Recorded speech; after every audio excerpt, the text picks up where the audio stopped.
You should know, I consider myself a Monkey Island fan.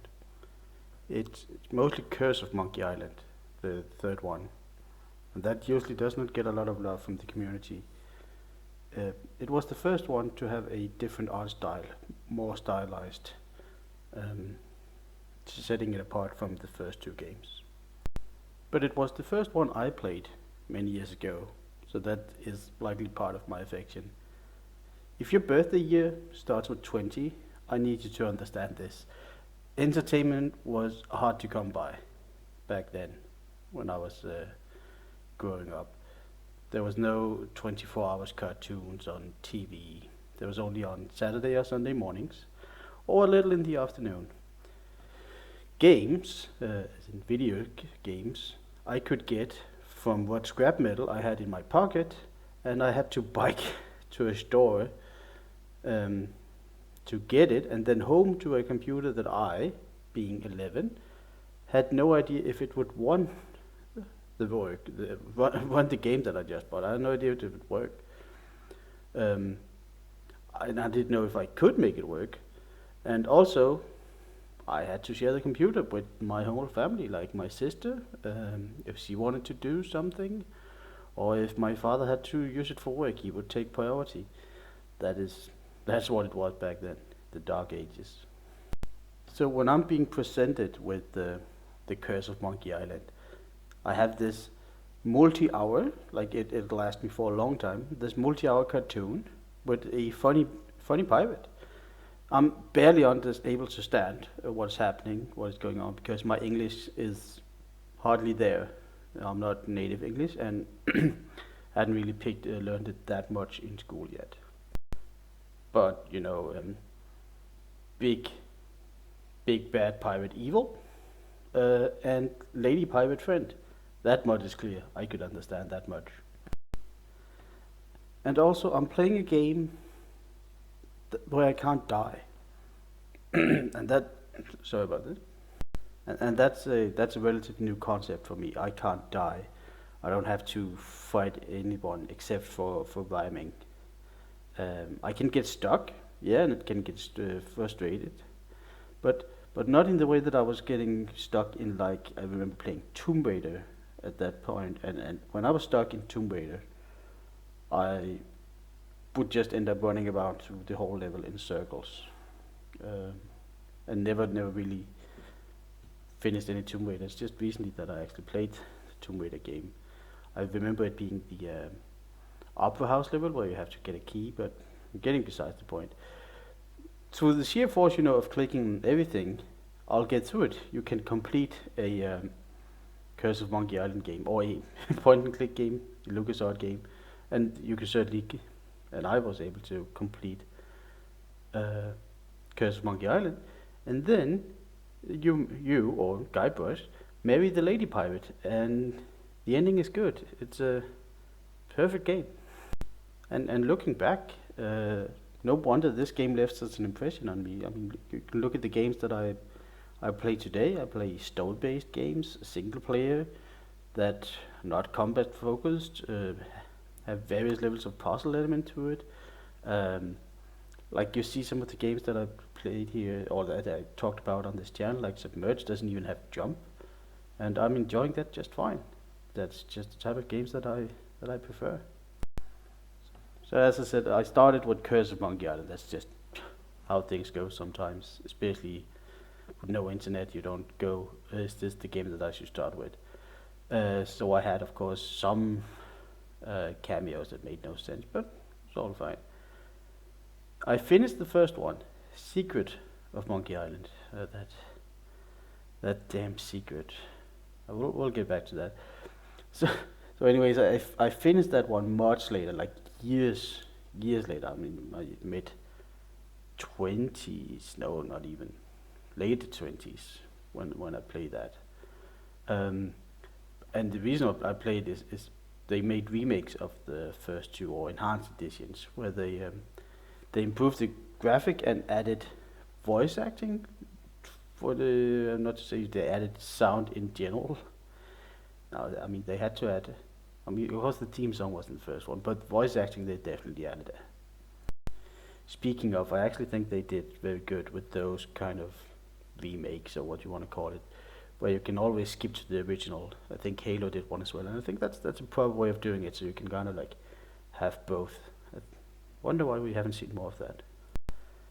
I made it roughly halfway through the second one, Monkey Island 2, LeChuck's Revenge, and I was going to finish it, but something happened, and I haven't really gotten back to it since. Maybe I should. There's really no reason to. But Curse of Monkey Island, I've played a few times, and if you had played Curse of Monkey Island on Twitch in the last 2, maybe 3 years, there's a good chance that I have been by your stream, dropping by or dropping in, lurking, just to see how you're doing. If you started up new, to see who else is playing.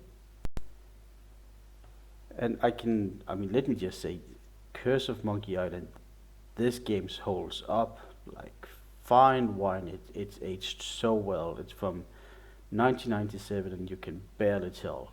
The thing that gives it away the most is the aspect ratio. But there's like indie games being done that looks like this or doesn't even look like this well as this. The animations are still great. The game mechanics are still well within what you expect from this genre. There's no need to jump through hoops to get it working on your war machine of a computer today. It takes up less storage than the latest balance patch on your favorite mobile game, and all of that for the price of a sandwich. That's a bargain. I mean, there's a reason why they never made any enhanced or what they would say remake versions of Curse of Monkey Island, because Curse of Monkey Island does not need a remake on enhanced edition. It's hold up so well. It's perfect the way it is. I guess you are as well. It's really good, is what I'm trying to say. And if you haven't played it, and if you like those type of point and click and can deal with the Monkey Island logic to puzzle solving, like if you have a door, don't look for a key. Look for a cannon or a crowbar or a rubber chicken, something illogical. I would recommend the game in a heartbeat. I never did play the fourth Monkey Island game, and it was only within the last 2 years when I, because of other things, decided to check out all of the Telltale games, because I thought, hey, I kind of like those games, maybe I like all of it. So then I would pick up Tales of Monkey Island, or the Tales of Monkey Island series, because there's 5 games.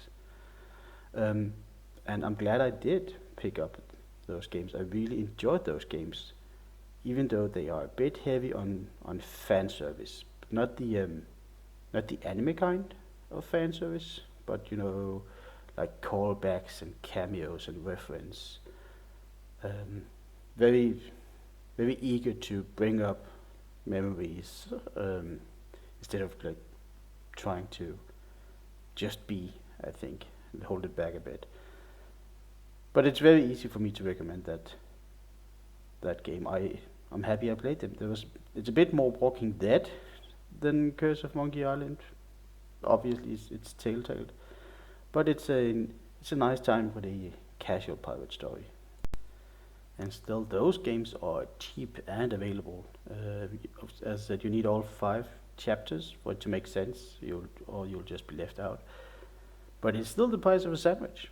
Maybe a bit of a luxury sandwich, but a sandwich nonetheless. And that is where Guybrush parked his ship for a while. That was how it looked like. The Monkey Island series, the games, all of it would be. But those rascals at Devolver Digital had other plans. So last year, Return to Monkey Island was announced, revealed. There was a teaser, and with Ron Gilbert back in the Captain Bridge. The first thing that you notice when watching the trailer is that Return to Monkey Island looks very different. Like Curse of Monkey Island did back in 1997, with a huge departure from the style of the first 2 games. Return is a completely separate direction yet again. It's very, it is 2D, I'm sure. It looks 2D. Um, where the other set had kind of gone back to 3D with the Tales of Monkey Island. Curse is 2D, and that has helped it look really pretty, remains its charm over the years. And Return of Monkey Island was also 2D. I did not like the style. I remember noticing it right away, and I still don't like the style. And as we got more gameplay footage, at first was kind of like a teaser trailer. We got actual gameplay footage. I think, as I thought back then, I think the style even looks worse in motion. I think that shapes kind of like blend into each other. I can't tell characters from the background very easily, and I can't tell where characters end, or a prop begins, or another character's. It just takes longer for my brain to register those images. I'm not a fan. And I'm not trying to put the next thing, like trying to do a dig at anyone or critique something. But I think the animations they look lazy. It's no secret, okay. But it's no secret that I'm very much into animation. Like, I watch a lot of animation. I read books about animation, and I talk about animation. And I occasionally do some animation myself, and I think it's not all that bad. Through a fair bit of hardship, I've even made animation in one way or another my job. That is not to say that I'm the be-all, end-all authority on animation. I'm pretty sure that every animator that worked on Return to Monkey Island can animate better than I can.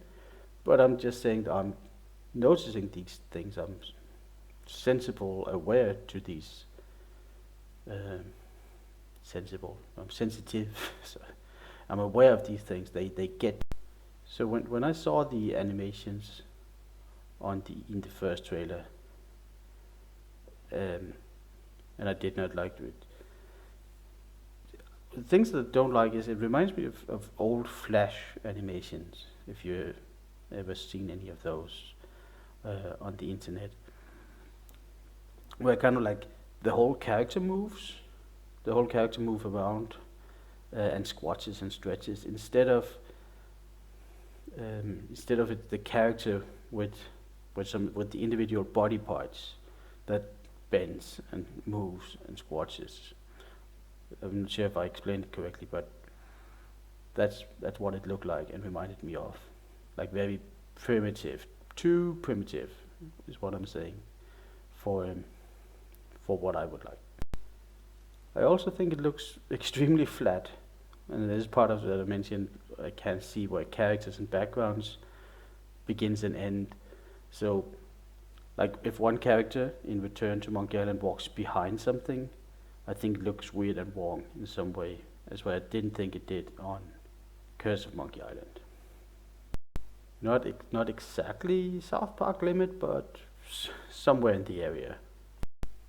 Luckily, I can say that my opinion was in the vast minority, and most people seem to like it or didn't think much of it, and that's great. It's good for the game.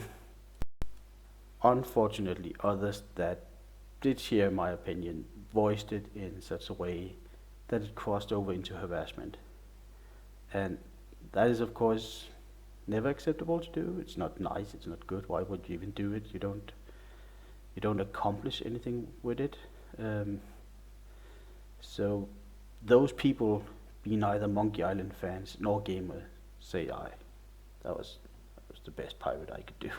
Sorry. So I was put off. Is my point to all of this? I was put on from by my first impression from the beginning to Return of Monkey Island, and as we got more trailers, it didn't win me over. I wasn't persuaded. Now, I don't pre-order games like ever, and frankly, I don't think neither should you. But I'm not gonna tell you not to. I just don't think you should do it. There's no point to it, as far as I can see, and with almost everything being digitally distributed, it seems like more of a remnant of a bygone age. I'm looking very much at my Diablo 3 Collector's Edition. That some of the pre-order horror stories that I should have done, but that's another story for another time. And so the release of Return to Monkey Island came and went, and I didn't buy it. I can't remember the last time I got a game near the release date. Again, I don't see any point to it really.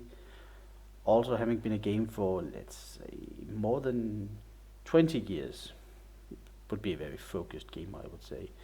The game industry, as I see it, has taught me not to buy games on release date. It's actually a bit weird to think about.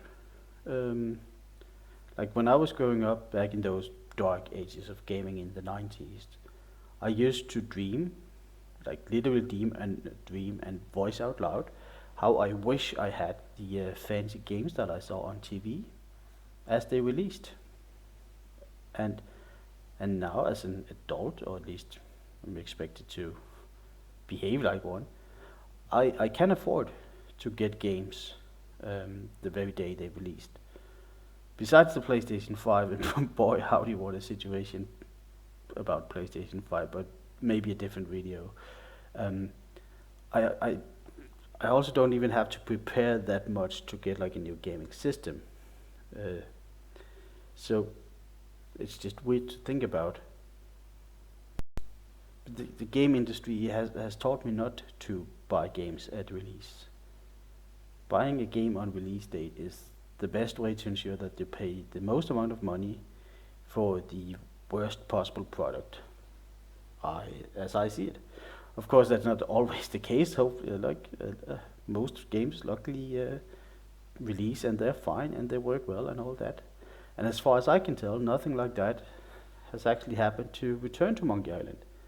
The game actually released to great reviews, as far as I can tell, and had no issues, like no bugs or issues. Yeah, except for maybe the one issue. But we'll talk about that at the end. But with stuff like Humble Bundle and sales and game streamings and rental, it seems like patience is quite literally being rewarded. But I did made a separate video about gaming on a budget, and if I know how to do YouTube, it should be on one of the in the top corner. Can't remember what it's called, but you can click there. But I'm also getting horribly sidetracked, so I'll return to Monkey Island. As I mentioned, I do browse Twitch from time to time, often seeing who's playing Curse of Monkey Island, and of course, trend chasing Twitch streamers always fighting to be the most relevant was playing Return of Monkey Island a lot around its release. That is just how these things work. And wouldn't you know it, one of my favorite streamers was actually playing it. So I ended up watching the whole game being played by someone else. And the weird thing is, I didn't feel like I was missing out. And I can tell because I tried it with the Telltale Batman game when that came out. I watched the first episode on YouTube, and while I did not feel like I was missing out per se, I didn't continue to watch the Batman game on YouTube. I bought it much later on a sale, and I actually really enjoyed the game. I can easily recommend it. Like if you like Batman, and if you can do with the Telltale type games, easy peasy. It's a good game. Get some snacks and prepare for a nice weekend of Batman gaming. I actually did the same with the Order 1886. If you remember and I feel like I got most of that game there. There was a lot less decision making. Remember around 2 years ago, there was a discussion if streamers should pay a fee to stream games. The argument was that if someone watches the game streamed, they would not go out and buy it. Kind of the same argument there is for pirating. Um, but returning to the streaming, I don't think that is true. I don't think that every viewer of a stream is a lost sale. I don't think they were interested enough in the game to part with money to begin with. So the question on my mind is, am I part of the problem? Like, I watched Return to Monkey Island 2 times actually, with 2 different streamers. 2 of my favorite streamers that I like to watch played it, uh, independent of each other. I had no influence on the gameplay, as they asked for no hints. They said, please do not give us hints. And besides, Return actually has some clever built-in hint system to begin with. And I don't feel like I missed anything when watching Return to Monkey Island. And I might have a suggestion as to why. I'm very affected by the ending, being the ending of a book or a show or anything really, movie, game. I mentioned this in all the time, I feel like, in my other videos. I think I even mentioned it earlier in this one. A good ending can make or break an experience for me. Um, and it's not like it has to be a good ending, like everyone survives or everyone's happy, the hero gets the girl or the hero gets the guy, whatever story we're dealing with. No, that's not what I mean with good ending. I can take ending like Leon the Professional or Inception. Um, that's not what I. Those aren't bad endings. What I mean with bad endings is stuff like Inside or the game, and what was that movie I watched the other day? Coherency, I think. Yeah, that also had where the ending uh, took down the whole experience and not for me. And and things that also don't end, that fizzles out. Like I think Westworld currently suffers from not ending, and I hope The Boys ends soon. I think I said that. I enjoyed The Boys, and I hope it ends so it does not get dragged out and loses its pacing and track of the story. Um, I'm currently watching Assassination Classroom, and I wonder how it's gonna end. I know there's a season 2, so the world might not end just yet, or maybe it could, and the series just continues like Mirage Nikki. But again, I'm getting horribly sidetracked. Sorry about that.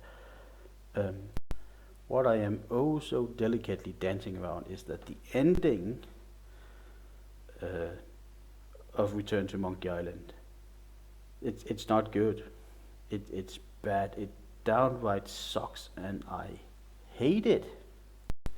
The ending confirms a fan theory from the first 2 games that the whole world of pirates it's all play, it's all pretend, like theater or theme park, and maybe Guybrush is not totally aware um, that he's being played along, um, and that we don't know if Guybrush knows or not.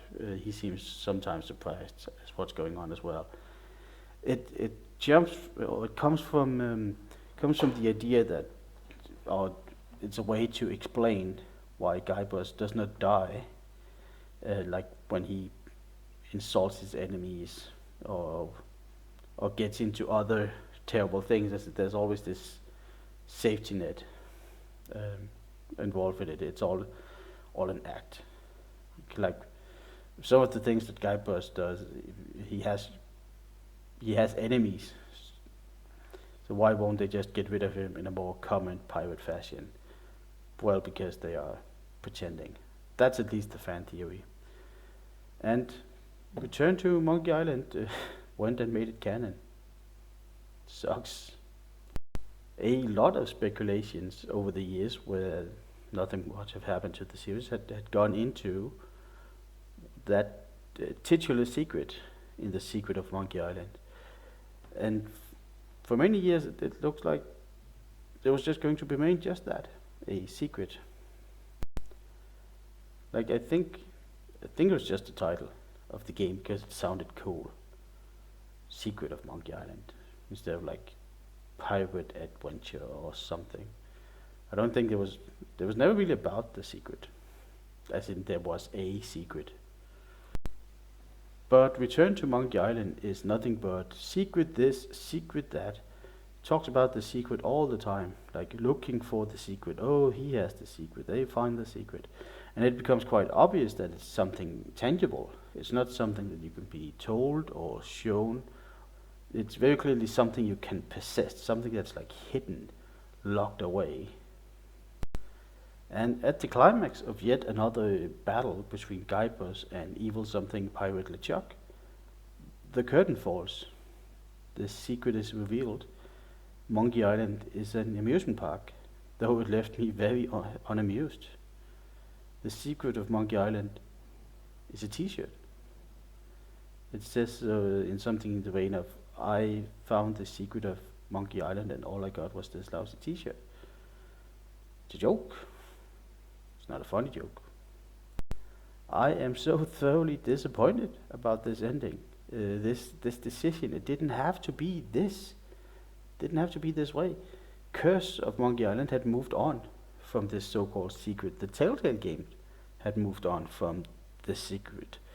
Return did not have to go back to dig up this secret. And I think they don't want to, based on the, should we call it after credits scene, where they talk about, oh, another adventure. So they kind of just stop bothering us about the secret ending here. And had I bought Return to Monkey Island for my own money, I'm pretty sure I would have been furious with this ending. But I didn't buy it. I got the same experience more or less for free. All I had to do was buy my own snacks.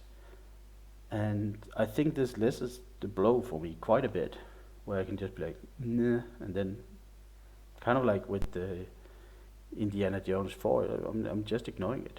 To me, Return of Monkey Island doesn't really exist. It's not the Monkey Island that I like.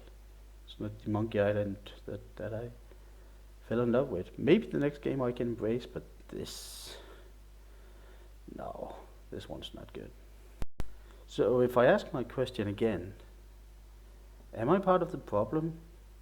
Because I watched Return to Monkey Island being streamed, and I'm glad that I did. I don't know, but it's been a thought in my head. Perhaps some secrets are best not revealed, but that's the end of that. I hope you found my little rambling here amusing, and anyways, thank you for stopping by today.